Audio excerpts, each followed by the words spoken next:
Kita ini dari Sultan Zainal Abidin, Sultan Kuala Trengganu. Beliau menceritakan ada seorang laki-laki, ya. Dia suatu malam berjalan di satu jalan, di mana jalan itu melewati satu kawasan pekuburan. Ya. Ini kisah nyata diceritakan oleh Sultan Zainal Abidin. Jadi laki-laki ini melewati jalan itu tengah malam,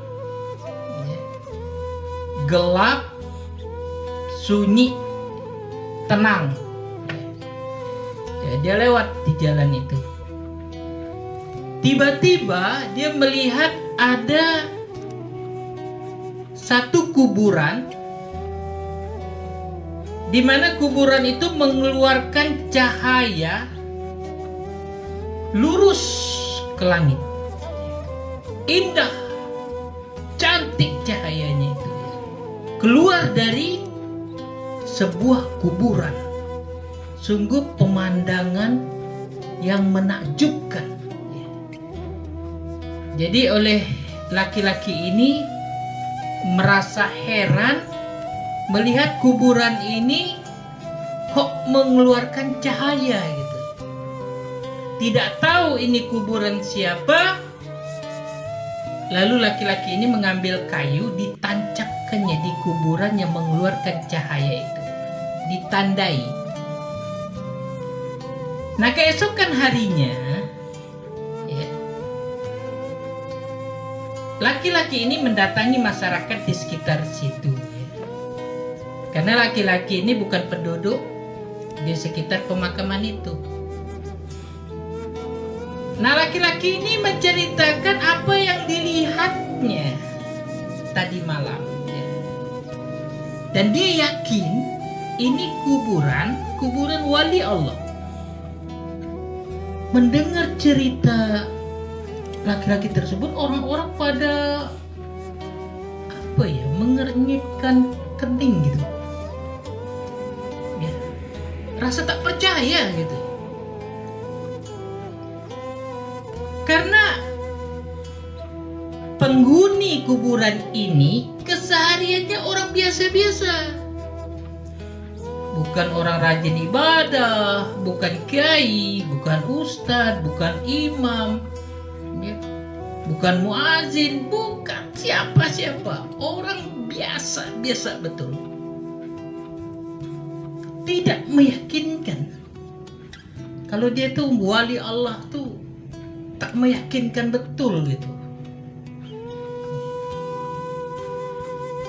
Kemudian laki-laki ini bertanya, apakah istrinya masih ada?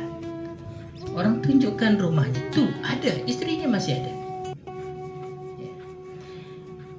Nah, laki-laki ini dia menjumpai istri almarhum. Laki-laki ini menceritakan apa yang dilihatnya. Kejadian aneh di kuburan suami dari perempuan itu. Lalu ketika ditanya, apa amalan suamimu? Istrinya katakan, suamiku itu tidak punya kelebihan apa-apa. Tak punya kelebihan apa-apa. Bahkan baca Quran pun tak bisa. Baca Al-Quran tak bisa. Kata laki-laki itu, aku yakin benar. Suamimu ini adalah wali Allah. Coba ceritakan kepadaku, apakah ada satu amalan yang dilakukan oleh suamimu? Mungkin amalan itulah yang menyebabkan dia mendapatkan kemuliaan dari Allah SWT. istrinya merenung, berpikir. Lalu istrinya berkata, setiap sebelum tidur suamiku itu selalu berwudu. Setiap sebelum tidur suamiku dia berwudu dulu. Setelah dia berwudu, dia masuk ke dalam kamar. Kemudian dia mengambil Al-Quran. Al-Quran itu diciumnya, dipeluknya dengan perasaan cinta dan sayang sekali dengan Al-Quran itu. Kemudian Al-Quran itu dibukanya selembar demi selembar, selembar demi selembar. Sementara dia tidak bisa membaca Al-Quran. Dia menyentuh dan membelai ayat-ayat Al-Quran seperti dia menyentuh, membelai sesuatu yang sangat dicintai. Kemudian istri almarhum itu berkata, dia pernah mendengar rintihan dan isak tangis suaminya. Dengan sangat sedih, mendayu-dayu dengan penuh penyesalan.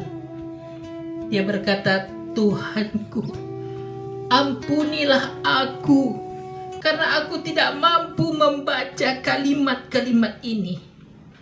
Janganlah kau hukum aku di atas kebodohanku ini, ya Allah. Wahai kalam Allah, maafkan kesalahanku. Aku tidak mampu membaca kalimat-kalimat-Mu. Aku tidak dapat bersahabat denganmu. Aku tidak dapat memahamimu. Tapi aku sangat mengasihimu. Tapi aku sangat mencintaimu. Lalu laki-laki ini meminta kepada istri almarhum ini untuk memperlihatkan Al-Quran yang biasa dipegang oleh almarhum.